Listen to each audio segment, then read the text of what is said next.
And I am Austin. And we have two special guests with us today. The Breakdown with J and L podcast. Those guys are on Instagram. Make sure you guys go give them a follow. Guys, how you doing tonight? We're I'm good. doing good. Good, good. So we typically like to start off by asking our guests kind of what got you into covering sports and making you post content. Like, we've heard a nice variety of different answers from guests that we've had on. So Jay, let's start with you. What kind of got you into doing this? I just always loved sports. Growing up, I was never the athletic type, but I always watched sports. Uh, Watched it with my dad, my family. Like every Sunday, we watched football. I watched the basketball games. Um, I just have a passion for sports. I love it so much that I was like, I have to let my voice be heard. So we decided to create this platform during COVID. So my wife, she actually brought up the idea to us because we never thought about having a podcast or having a YouTube channel. And she was like, "Hey, you guys love sports so much. Y'all should look into creating a podcast and a YouTube channel." And I was like, "Well, that's a good idea." So we brainstormed. Came up with a name. Um, Start off as a podcast first, and we just started a YouTube channel last year. So we just have a passion for sports. We love sports. Just sharing our thoughts and opinions with the masses, and yeah, Yeah, Lawrence, what about you? To piggyback off what Jay said, yeah, I've always loved sports. I'm a huge Warriors fan, a huge 49ers fan. So it's always been a dream of mine to be in the sports world, even if I couldn't do it athletically. I always knew I could take my talents and use it for other sports knowledge. I used to always want to be a sports agent when I was growing up, so Hmm. it kind of spurred from that as well. Yeah, no, that's awesome. And thank you guys for sharing that. It's always fun because we just started about a year ago doing this, and the feedback and kind of the growth that we've been able to have in this year over the first year has been great. It's awesome seeing others that have a passion and enjoy doing this as a hobby, and like you said, getting your voice being heard and just sharing your thoughts about sports. There's always something going on in the sports world, right? yeah, Whether it's draft coming Always, up it never or sleeps. oh yeah, absolutely, absolutely. And we never thought, and obviously we're not athletic at all either. We played sports growing up, but then we realized that it's not really for us. So how else could we do this? So it's been a journey. It's been fun, and it's always nice hearing other people's journey through the sports. Yeah, I'm spot on. We played sports because that's what we had the passion, but uh, our athletic talents can only take us so far. So kind of the similar thing. We still love sports. When we're not on here, we're still talking sports, watching sports, sleeping sports, everything sports. So uh, everything we've been able to do, it's just from the community, such as yourselves and everything, just feedback and just collaboration, right? It's been huge. So uh, anything sports related, whether it's kind of on topic or not, if you like something just pops into your head, like feel free to let it out. We talk sports on here. It's a free floor. Uh, dive into some topics, but really just let it out. Let that passion be seen. Let it be heard. Uh, no sentence or statement or opinion is judged or even wrong on here, right? Like it's sports. We all yeah, think differently, and that's the beauty of it. That's kind of the best thing of just hearing everyone, just different point of views. So uh, it's been a wonderful ride so far, and just ready to see where we can go with it. Yeah, so let's jump into our first topic. Is some big news in the college football world. Lee Corso announcing that August 30th will be his last appearance on College Game Day. He's been a staple, right? Like he's been, the headgear, the not so fast, my friend. He's provided us with a lot of great moments, right? So Jay, give us kind of your thoughts on Lee Corso and kind of what it means to college football and ESPN that he's going to be done after the one show. He's actually one of my favorite commentators, whether it's professional sports or college. He's one of my favorites. I remember growing up watching him, watching college game day in the morning before the games kick off. And I used to love him when he put on the different headgear and choose the team. I felt like that was cool, that was different, it was unique. He's funny, he's hilarious, but he's going to be missed in the college football world, and he's one of the best to ever do it. And I'm pretty sure he paved the way for a lot of these analysis and commentators, regardless of sport. He paved the way for a lot of people, and he will be missed in the sports community. Yeah, Lawrence, what about you and Lee Corso? What are you gonna? What's maybe your favorite memory of Lee Corso? I agree. There was one I saw where he did the Oregon Duck thing, and that was awesome. I always thought that he was innovative and different, and it made him unique, right? Like he's the only guy that I saw that was doing that during that time frame, or is doing that during that time frame. He gives us a fresh perspective on how to pick the college games, and he makes it even more exciting to watch. You can't wait to be like, ooh, college game day. Let's go. I want to see who Lee's gonna pick, and it gives another level of excitement and branding and thought process, and he will definitely be missed. Yeah, bro. Yeah, no, I agree. For a long time, you always kind of tuned in, if not for anything else, just to see the headgear, right? Uh, but I think one of my favorite things. I mean, you guys have already touched a few of them with just his excitement, his fun, him being different. I always just loved, like, even hidden beneath all that fun and like those, his catchphrases and headgear and stuff is he was just a wealth of knowledge. And it seemed like it wasn't just about like the three or four, the group of big schools. Like he knew everything about every school, and just his wealth of knowledge, his passion, his excitement. Like it's unmatched. It'll never be matched, and he will be missed. It's kind of that fun and excitement and just that wealth of knowledge. You can't replace it. It will be missed. Yeah, and I know they added Pat McAfee, and I know he brings a different you know energy and different level to college game day, but it's still not what Lee Corso was able to do. You know, yes, they bring on the celebrity guest pickers, but at the end of the day, we were all still waiting. What headgear is this guy going to put on? Is he going to fire off one of those rifles like he was trying to do in Oklahoma, West Virginia? I think he tried once with the rifle. So the passion is not going to be matched, and it truly is kind of an end of a great thing. And do you guys think that is there a replacement that they may look at? Is there someone else who could even come close to replacing Lee Corso? We'll start with you, Jay. Uh, if Bill Belichick was the head coach of North Carolina, I think he would be a good choice. Uh, Same thing with Deion Sanders, but they just locked him up to a new contract. Uh, Yeah, those are some two names that come to mind. I can't really think of anyone else like that's gonna come close to what Lee does besides those two guys. Yeah. Do you think they continue the headgear uh little skit at the end? Do you think they have someone else try to do that, or do you think that retires along with Lee? Mm. Or what I would you think like to see it continue?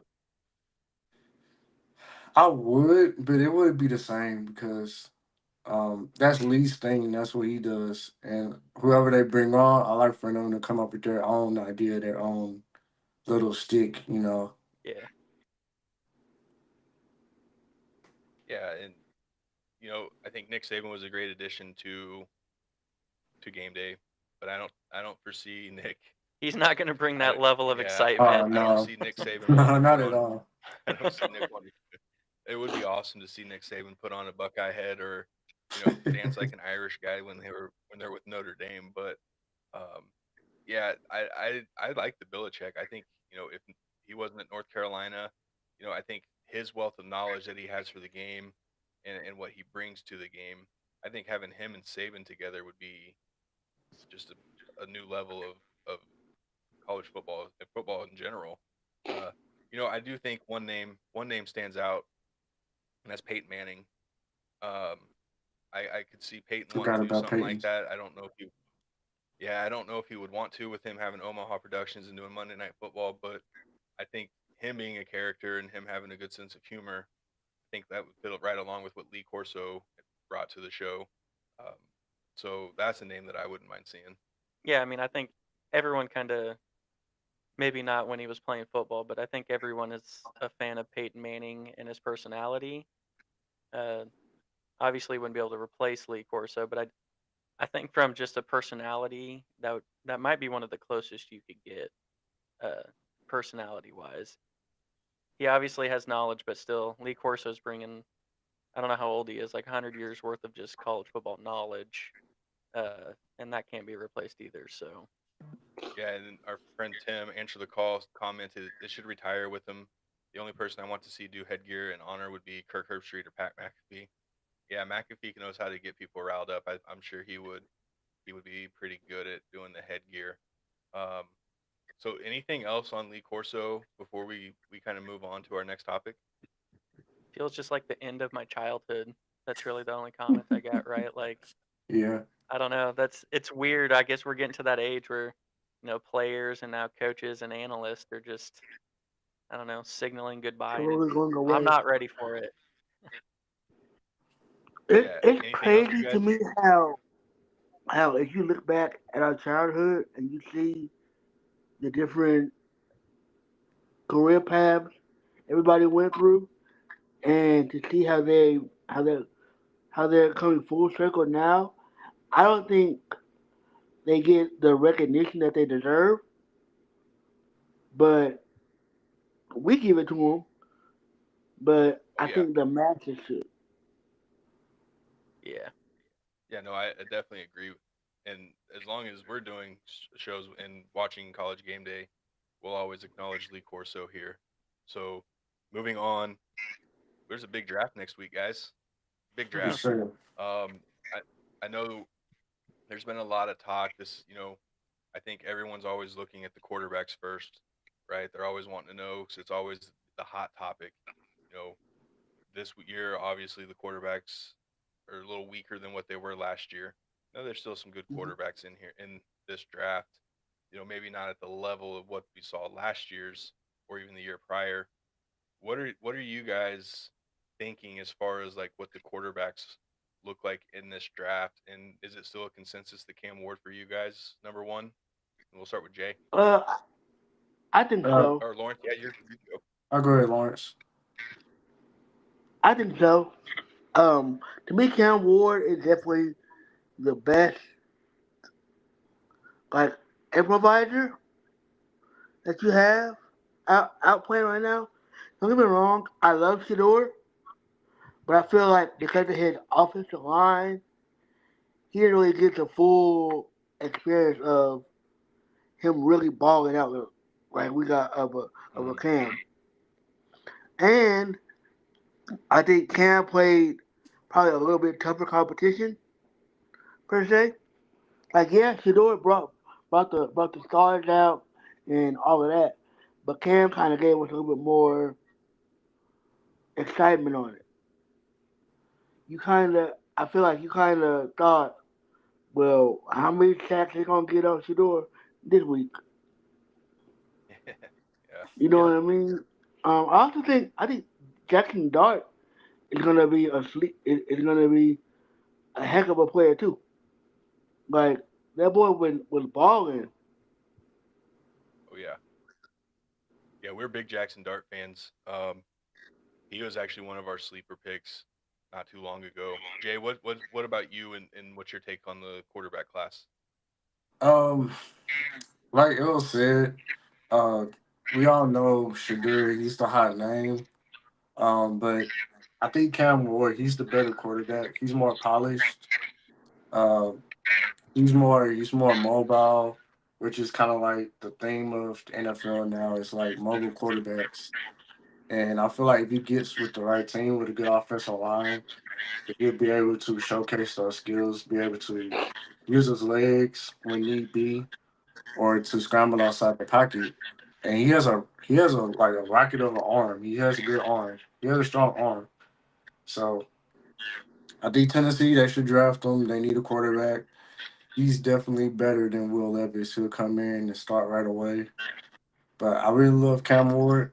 I love Shadur too, but Shadur is more of your pocket passer, and he has to kind of go somewhere where it's like a three step drop type offense. Like he has to get the ball out quickly because that's the type of quarterback he is. He's a pocket passer. He has to get the ball out quicker.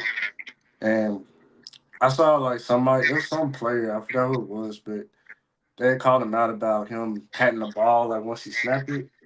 I was like, that's not too big of an issue. I mean, a lot of quarterbacks do that. So I don't think that's an issue at all. But I like both quarterbacks, but I like Cam Ward more. Yeah, and our guys, uh, three guys, six balls NFL podcast who is joining us next week. They love Jackson Dart too. They think he's the best QB in the draft. I agree. I still think it's Cam Ward then Jackson Dart. But I'm not sitting here saying Shador's not good because that's not the case at all. He is really a talented quarterback. But to your point, El, he did take a lot of sacks at Colorado, right? And I think we look at Caleb Williams last year, took a lot of sacks at USC, then comes in last year and took a lot of sacks even with the Bears. So they know that they need to work on the offensive line. I'm afraid with Shador is he's going to get happy feet. And with the happy feet, he's going to think the pressure is phantom pressure, right? Where the blitz, he may think he's getting pressure, but he's getting rid of he's making too quick of judgment, too quick of call, where he doesn't need to do that. We saw that with Russell Wilson too, with the Seahawks later in his career with the Seahawks. So this thing is real. You can coach it, but it's always up in your mind that pressure's coming. I got to make a quicker decision than I really do. So I don't I don't hate Shador Sanders, but he's got to work on a few things, and he's got to get to a team who they have a strong enough offensive line to kind of combat what he's feeling in the pressure in the pocket before he makes the bad decisions. And I think give him 1 or 2 years in a system, get him comfortable with what he has, then I think he'll be okay. Um, bro, any thoughts on Shador? Yeah, I mean, I think he is more of a project quarterback than like Cam Ward. I think he can come in and play right away. Shador might even come in and play right away, just importance of the position, right? Like if he goes to a team that needs a quarterback, he's going to play. I think if he can come in and kind of have that out or Patrick Mahomes type sit for a year, maybe year and a half or so, just to learn the speed of the game, right? See what the veteran in front of you is seeing, talk about it, practice it. Because I mean, if he holds the ball like he did at Colorado, like there's D tackles that are faster than some corners you faced in college, right? Like these NFL D tackles, D ends, they're no joke. Uh, they're running 4.4s, 4.3s now. You can't hold the ball. I'm with Jay. I don't think patting the ball is really that. I mean that everyone does it. That I don't. Yeah, I don't. We're nitpicking at that point, but I think just the amount of time he holds onto the ball, that I don't know if that's natural to him, but if that's natural, that's going to have to be coached out because you can't do that in the NFL. But if he can go somewhere where he's kind of a project quarterback, maybe not even a full season, right? 8 to 10 weeks, learn it, then take over the back half. But uh, yeah, he has potential if the situation is correct. So give me so let's start our next topic of sleepers, and it can be any side of the ball. Who are you guys thinking can be a surprise pick, whether it's the first round or who maybe someone's sleeping on that may get a steal in the later parts of the draft? So Gay knows this, but this is one of my favorite players this past season has been Cam Scatterboo. I have liked him like the whole past season, and I think that whoever gets him, they're gonna get a diamond in the rough because of his size and because of his athletic ability. I feel like he should go the second. I mean, like they're wrong in the first round, but I think he's gonna slip to like day two, maybe day three, or in the middle. Mhm. Like the dude is what you want in the case of a running back. He's just small. Mhm. Jay, what about you? I'll say um,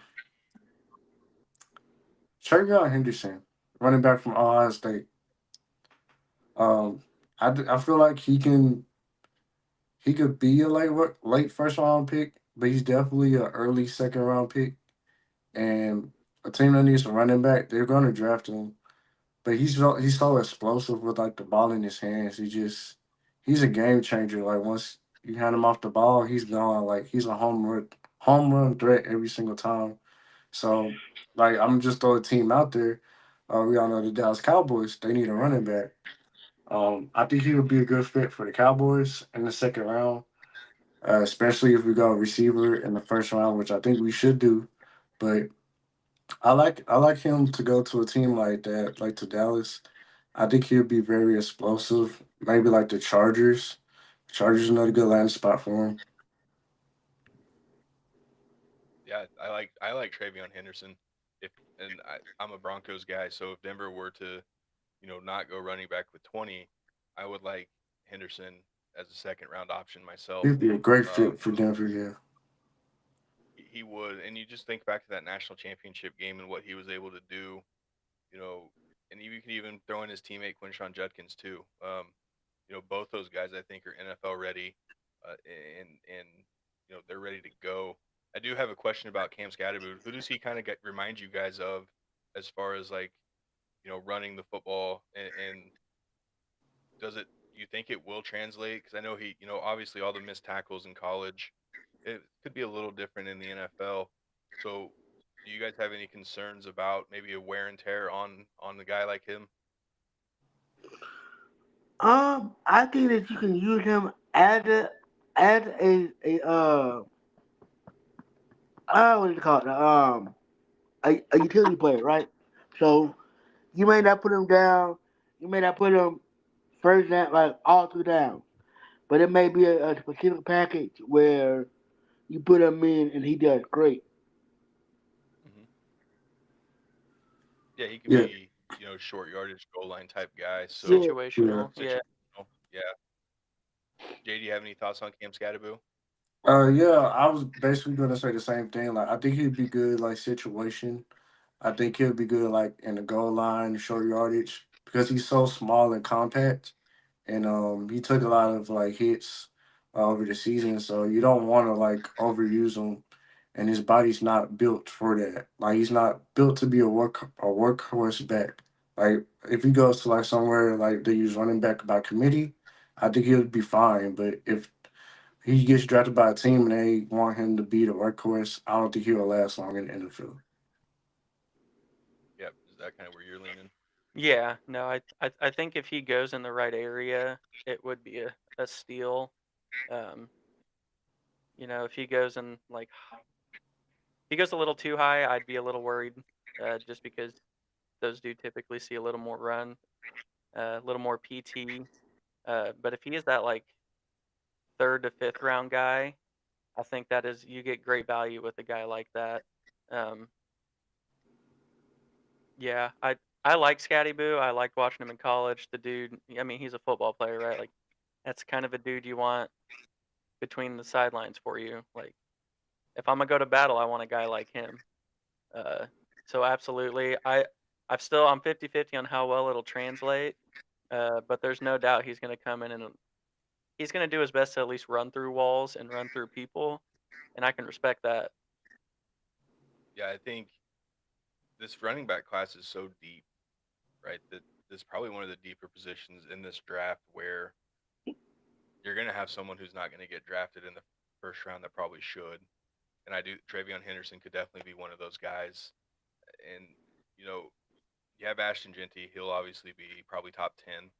I don't think he would get past the Bears at 10 if he's there. And then Omarion Hampton, obviously another great one. And then after those two guys, I mean, it could be anybody, right? So as we're on the sleeper topic, is there maybe a position outside of the quarterbacks? Is there maybe a position that's not maybe as deep, or maybe it's being overlooked a little bit? I would say wide receiver. Hmm. I think, Yeah, yeah, we it's all not know it's not as about, top heavy. huh? Yeah, the receiver's not as top heavy, but it's still not a bad draft class.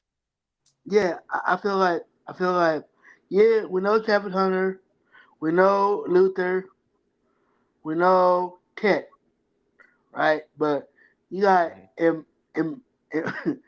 Mbuke from Yeah. Ohio State. Yeah. You got Golden from Texas. You got Isaiah Bond.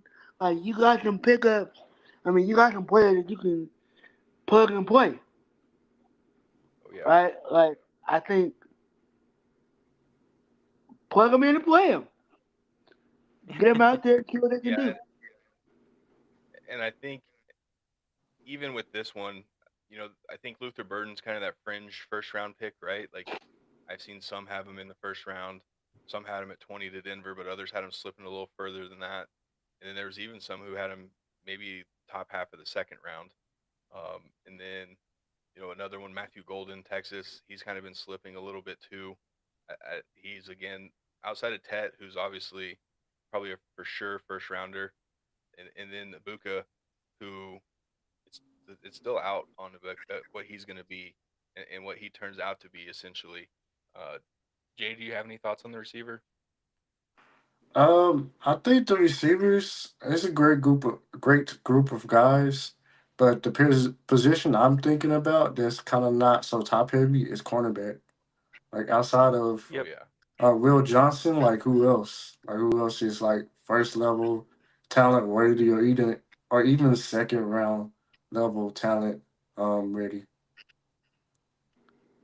yeah, and I think even with the cornerbacks, you're gonna get you're gonna get some gems, right?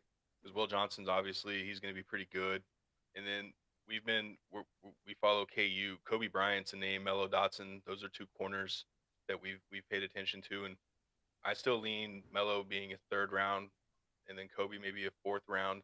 But it wouldn't surprise me if both of them were fourth round and on. But those two guys, I think, as corners, and we're going to do our defensive position breakdown tomorrow. But those two guys are going to be on our radar as far as what corners go. Hey, look at the corners in the NFL right now.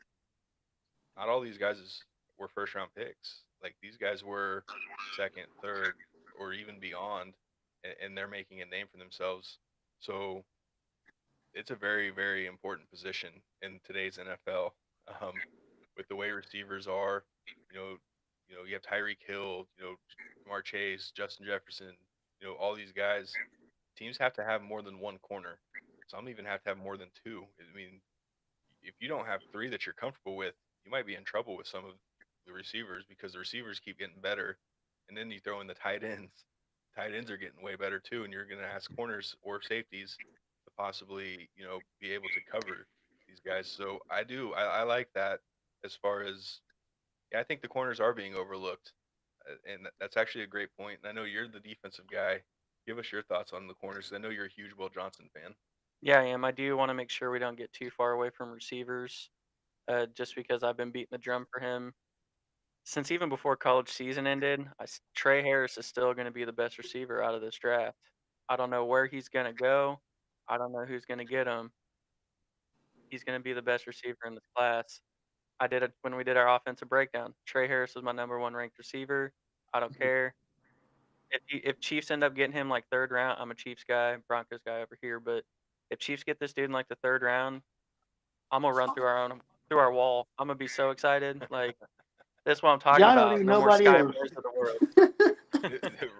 Right. Yeah, I don't care what else we did. I got Trey Harris, but defensively, I think Will Johnson, absolute stud. Um, I'm with Jay. It's a little overlooked / weaker once you get past him. So There's some dudes. The corner from Notre Dame, great size. Still some question marks. I think there's one from Texas. Oh, Jade I don't know. Barron. We might only. Yeah, Yep. I think we're gonna see at most 2 corners, true corners. We might get that like hybrid nickel safety draft pick somewhere in there, but I think max is 2 corners in the first round, and that's crazy to think about, given every team needs at least 3, and a lot of teams don't even have 1. It's going to be a position for a lot of teams, but this draft does it's not top heavy. Uh, so I was going to go with corner as well. so So I like my the pick. my sleeper is for cornerbacks. The guy from I can't think of his name right now, but the guy from Eastern Carolina. Oh, I think Yeah, his name is him. Rebel or Yeah. Revel. Yeah, I Yeah. know which one you're Him. talking. Yeah. Yeah. Yep. I think No, that's a whoever good picks one. him up, they're gonna get a beast. And I think you're gonna get a lot of those in this draft just because it's it's not as top heavy as years past. So I think you're gonna have to look for those third round and on guys who some of these guys are gonna have to come in and make, you know, they're gonna have to make noise right away. Uh, did I hear that you were a Cowboys fan? Yeah, I'm a Cowboys fan. So that's good. So they're sitting at they're sitting at 12, and we had our last guest last week. He's a Cowboys fan too, and it's good to hear different Oh, perspectives nice. of two people that like the same teams. So where they're sitting at in the draft, are you on the Genty bandwagon, or where are you leaning with that first round? This is kind of an important draft for the Cowboys and everything that they've been through, right? I mean, obviously Jerry's Jerry, so we won't even get into Jerry Jones, but this roster is not that bad, right? They're only a couple pieces away. So where would you say that they need to go with this pick? At first, I was Team Genty all the way, but now I'm starting to lean more towards wide receiver. And Hmm. I know we talked about Ted already, but if he somehow falls to us, we have to grab him. If he's gone and they love Golden, which I heard they love him, honestly, I think Golden would be a little too rich to be picked at 12. I think he could be had Yeah. maybe like 15 to like the 20s range. So if a team is willing to trade up to get their guy, and they call us like, hey, we want to trade up to the 12th pick, I would trade down a few slots. If Golden's still there, draft Golden, and we get us an extra third round pick because we don't have any fourth round picks right now. We just have our first, our second, our third, and like 3/5 and 2/7, I think. So if you're able to get an extra third round pick by trading down, by all means, go for it. But to prioritize need, I'll say we need a wide receiver first. We need a game changer. Outside of CeeDee Lamb, we don't have anyone else that could go to. Throwing the ball, CeeDee Lamb has led the league in targets for like the past 2 years. So to protect him, give him a Robin. He's Batman, but get him Robin, and that'll open up our offense. How we talked about how deep the running backs are. Get your running back in the second round. That's what I would do. Yeah, so it sounds like the Cowboys need to draft Trey Harris, number 12. I'm just saying, all right, like you need a receiver, Trey Harris, all right. I'd hate to see it because I'm not saying I'm a Cowboys hater, but I'm still wanting Trey Harris to somehow find his way to the Chiefs. But I agree with you. I think receiver first with how deep the running back class is. You're gonna have those picks in the second round at running back still, and like what we mentioned, receiver's good, but it's not as deep. I think it would be smart to go receiver than running back. I also, just because I'm a defensive guy, if he somehow falls there or gets within a pick or two, I'd love the Cowboys to be aggressive and go get Will Johnson, and you have him and Diggs. I've Mm. seen Will Johnson slip a little bit on some mock drafts. Obviously, we don't know where the feeling actually is on him. But to me, thinking of Will Johnson and Diggs, because I'm not a big Diggs fan as a number one corner. He's too risky, right? But if he was your Yeah. number two corner, I love it. I mean, that's So not a for me, good. being a defensive guy, I'm like Johnson and Diggs, beautiful. Hey, that actually Yeah, would be a good idea. Like, because Diggs, he is coming off of the ACL injury. And I think this is his yep, second one, or he just been having knee Yep. problems like ever since he signed the extension. So I get it. Like he could lose some of his athleticism and ball skills. But if we get Will Johnson, I wouldn't be mad at that pick either because you have three starting corners. You have Diggs, Johnson, and then you could slot Deron Bland back into the slot, which I think he's at his best in the slot as a slot corner. Yeah, now you give those three cover guys, you're giving Micah Parsons just that extra half second.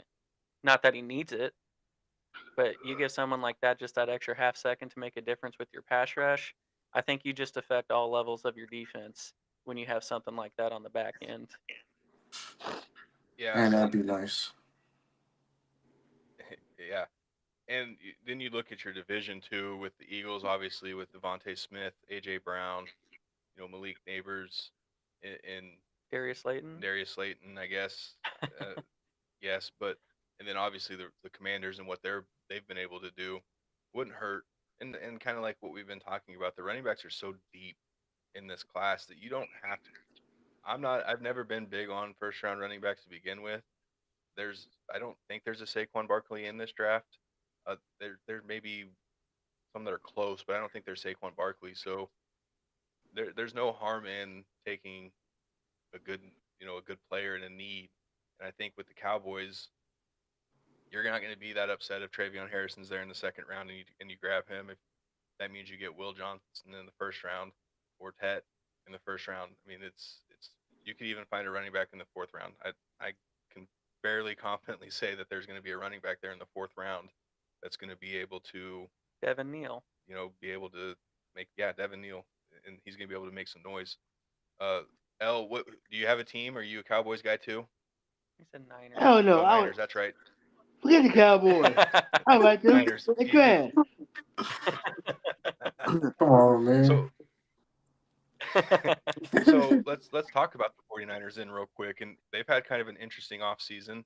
Man, Are you on the pay Brock Purdy bandwagon, or are you trying to tell him to kick rocks and go somewhere else?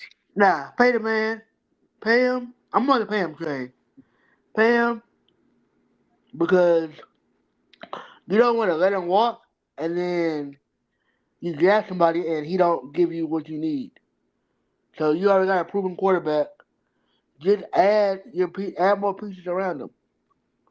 Start with your offensive tackle because Trent Williams is going to be gone in a matter of a few years. So we need another backup. We need someone that can come in and play. Give us a dynamic receiver. I want Tet, but I like big receivers because most cornerbacks are small. So I will go ahead and go get a big receiver. I also And then, like, huh? so go ahead. I was gonna ask who are, like, if there's a dream pick, is that Tet for you? If not Tet, then the cornerback from Penn State. I mean the tight end from Penn State. Oh yeah. Oof. Dang, put him. Yeah, man. Yeah, nah. I'm sitting here. You said that, and I'm like, damn. Him and you're George Kittle putting, together. Oh my god. yeah, that's my first thought exactly, because George still has some in the tank, so he's still. But I think of the creativity that Kyle Shanahan could do with a Tyler Warren type receiver, and then it opens up so much more for that offense. And if you get Christian McCaffrey back healthy, the 49ers So could honestly like be in the market for a running back in this draft. So so yeah, I'm gonna give you my Tyler Warren, little ooh-wee. I'm gonna give you my little dream scenario, right? So Yeah. we get the office. Is he a center? The dude from Louisiana, from LSU. He's a Oh, you center, talking about right? Will Johnson? Yeah. No, he's a tackle. Get him, right? Oh yeah, the Put- tackle. Yep. Yeah. Get him. Replace him for Trent. Have him come in for Trent. Get get the tight end one from Notre Dame. Get Chet on the outside, and then get uh not Henderson, the other dude from Judson. Get Judson from Oof. Ohio State, and boom. Well, Hey, those yeah, first three for guys sure. you named, they first round guys. So y'all got to get y'all some more first round draft picks to make that happen. This ain't Madden. Yeah. Hey, I No, this Like know. all is I'm saying we're is, trying to make those Madden trades. like all I'm saying, my Boy, dream scenario for the boy, Chiefs. Then I hey, want Travis Hunter, Abdul Carter, and yeah, Will hey, Johnson. Give hey, me that for the the Chiefs. KD. You know what I'm saying? And then we'll be good. Yeah. Yeah, and the 49ers, you know, they make you scratch your head a little bit. So I can only imagine being a 49ers fan over the last couple of years, you know, especially with the topic of is Brock Purdy going to get paid? Is he worth the pay? Is, Christian McCaffrey going to get healthy? How much more does George Kittle have left in the tank? To Well, is Kyle Shanahan the right coach? Which, in my opinion, yes, Kyle Shanahan will always be the right coach for the 49ers. He is one of the best coaches in the NFL, in my opinion. But you got some roster holes, and you know, I don't know how you fix those immediately, right? Especially if you do end up paying Brock Purdy what he thinks he's going to get paid. So, have we seen is the window for the 49ers closed, or do you guys think it's still there for maybe a Um, year or two? I've been seeing that a lot. Everyone tends to say, "Oh, the window's closed. The window's closed." I think if you get the right talent in there, the window can be right back open. Yep, yep. And that division itself, Matt Stafford's obviously getting older, but the Rams are still very, very good. Seahawks, I think, Hmm. are going to take a step back. I think the Seahawks are going to regress a little bit offensively. They're still going to have a good defense, but then you have the Cardinals. You don't know which Kyler Murray you're going to get season after season. I know Trey McBride's on the team, Marvin Harrison Jr. Their defense is okay. So, I mean, you're right. The 49ers are only a couple pieces because their division, you just don't never know with the NFC West and what they're going to do. Um, so, as we kind of finish up here, is there any other sleepers that you guys are kind of thinking of that may be a surprise? Um, any, let's see, I mean, we did pretty good as far as, we picked offense and defense, but is there any other ones that you guys are thinking of?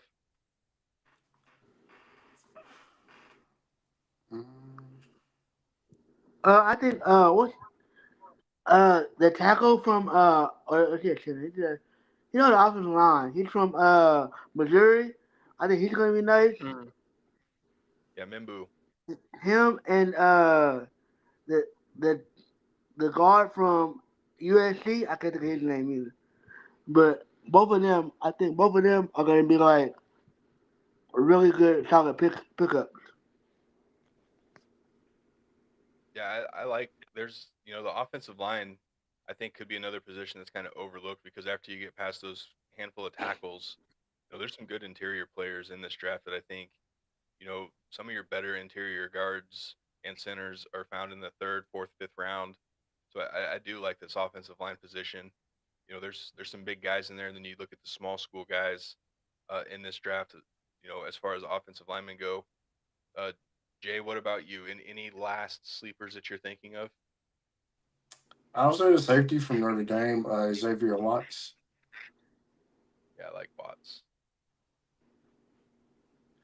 He Yeah, uh he you know he was one that kind of stood out to me during that playoff run for Notre Dame. He uh he flies around. He may be a little slower on the Man, that's what they said about Kyle Hamilton, though, and I'd take 12 of him. yeah. But I do like him, and I think get him in the third or fourth round, and I think let him sit for a year, get some special teams reps, and then maybe step in. I think he would be. I think at some point he would be a stud, and I don't know if I'd compare him to Kyle Hamilton, but um, Well, I'm just saying they said Kyle Hamilton was slow and hasn't seemed to matter for that All Pro. So uh, just put on the tape, right? We get too caught up with like combine and pro day numbers, where it's like, put on the tape. The dude, he's at Notre Dame, so he's not playing weak ass competition. Like he's at Notre Dame. Watch the tape. The dude balls out. That's all I need to know. Like I don't care his 40 was zero point 0.2 seconds slower than I was hoping. Like, and it said the same thing about Kyle Hamilton, and he kept just slipping to the Ravens, and I'm like, this is garbage. I want that kind of stuff to happen for the Chiefs, but I like the Watts pick. I think D linemen, interior D linemen, are going underlooked as well. There's so many in this draft that you're going to see a lot of just quality nose tackles, D tackles going in the third and fourth round. Um, I do want to make sure we give our boy on the Niners a shout out though, Dominic Pooney, Rock Chalk, dude. That was our guy. So I know we were sounded like we were gonna get a little bit of shade towards the Niners, but there's some light on the Niners even for us. Where our boy Dominic Pooney up there on the offensive line is huge for us. But I'm gonna go. I'm outside of Trey Harris. I think Kobe Bryant. I'm gonna be a homer. I think seeing him where he's supposed to go fourth, fifth, sixth round. He's a big dude. He's probably pretty comparable to like a Diggs. You know, he's aggressive. He's going to get beat quite a bit, but he is a ball hawk. And he's not afraid to tackle. He might be like a buck 20 soaking wet, uh, but the dude, he's gonna come in and tackle. So I think a guy like that who's going to be a late pick, he's gonna be on an NFL roster and make an impact. So I'm really diving deep into that sleeper bin, going like late round. But I love what Kobe Bryant brings to the table, and it's kind of in his name. that's true.